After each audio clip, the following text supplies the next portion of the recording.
Hello guys, ngayong araw magdo-donate ako ng dugo. Matagal ko na 'tong gustong gawin kaso natatakot kasi ako.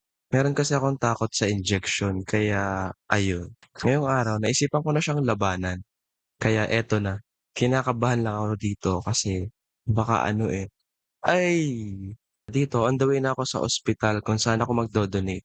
Secret ko na lang kung saan 'to, okey? And ayun, nag-face mask na ako dito at medyo nirelax ko ang sarili ko para alam niyo na, hindi ako masyadong kabahan and all, pero parang kinakabahan pa rin ako. Aray! And ayun, naglakad na ako papunta dun sa lugar kung saan ako magdo-donate ng dugo, which is yung blood bank. Dito tinanong ko kung saan yung blood bank kasi nakapunta na ako dito one time pero nakalimutan ko lang. Kaya ayun, proceed tayo. So, kuwento ko lang, yung first step kasi is magfi-fill up ka ng form. Second, magpapa-BP ka. And nung bini-BP na ako, yung first BP ko 166. So, kabado. Tinanong nung nurse kung pagod daw ba ako, sabi ko, "Hindi naman po, kinakabahan lang." So, sabi niya magpahinga muna daw ako. Yung second BP, mga after 5 minutes, second BP ko naman 169. So, parang nahihiya na ako dun sa nurse kasi, parang medyo nakakaabala na ata kaya sabi niya pa, "Mataas pa rin sir, eh." Sabi ko na lang, "Sorry po." Buti na lang hindi masyadong marami yung nagdo-donate kaya ayun. Parang gusto kong sabihin dito sa nurse na, "I'm sorry po pero hindi ko maiwasan, eh." Thankfully for the third time, 152 na lang yung BP ko, pero mataas pa rin yun, Sabi nung nurse sa kasama niyang isa pang nurse, "Puwede na ba 'to?" Sabi naman ng isa, oo daw. Kaya ayun, naka-proceed na ako sa para siyang interview like itatanong sa'yo yung mga medical history mo. And ayun, finally, nakapag-donate na ako ng dugo for the first time. First time ko 'to, promise. Yung part na 'di ba itutusok na yung karayom, ang laki, parang sobrang sakit. Tiningnan ko kasi yung tapos sinabi pa nung nurse, "Sir, i-inject ko na po 'to, Ay, sobrang kaba ko talaga. Bumalik yung ko, parang 170 na ata yung BP ko. Pero siyempre gets ko naman na para aware ako, nakapag-relax naman ako. Sabi ko na lang, with aura, "Sige po." Uy, pero hindi ako tumingin kasi takot nga, eh. And thankfully hindi naman ako gumalaw, natiis ko naman siya.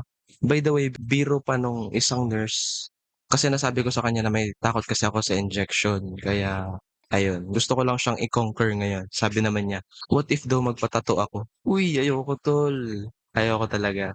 So, hindi ko naman sinabi yun, sabi ko na lang gano'n lang. And then, balik sa pag-donate ng dugo, ayun, okey naman siya. Ayun, ang kinukuhanan ako ng dugo. Akala ko kasi ine-expect ko para siyang hinihigop, hindi naman pala. Kasi dumadaloy lang naman siya so wala lang, OA lang naman. Naano nga ako kasi hindi ako binigyan nung bola, yung pang ini-squeeze ba. Hindi naman ako makapagsalita like, "Miss ako rin 'yan, bakit sila meron niyan, ako wala." Ano lang, tiniis ko na lang like ayun nakita ko ng nurse na nagvi-video kaya sabi niya, "Gusto niyo bang picturan ko kayo sir?" Nahihiya man ako, sabi ko na lang, "Ay sige po, thank you." Pa-video na rin po, yung maganda sana. Hehe, salamat sa'yo ate. Story time lang. First time ko sana magdo-donate ng dugo nung, nahuli kami ng classmate ko dati nung college. Second year ata ako nun. Wala kasi akong helmet, back ride niya ako and ayun nahuli kami.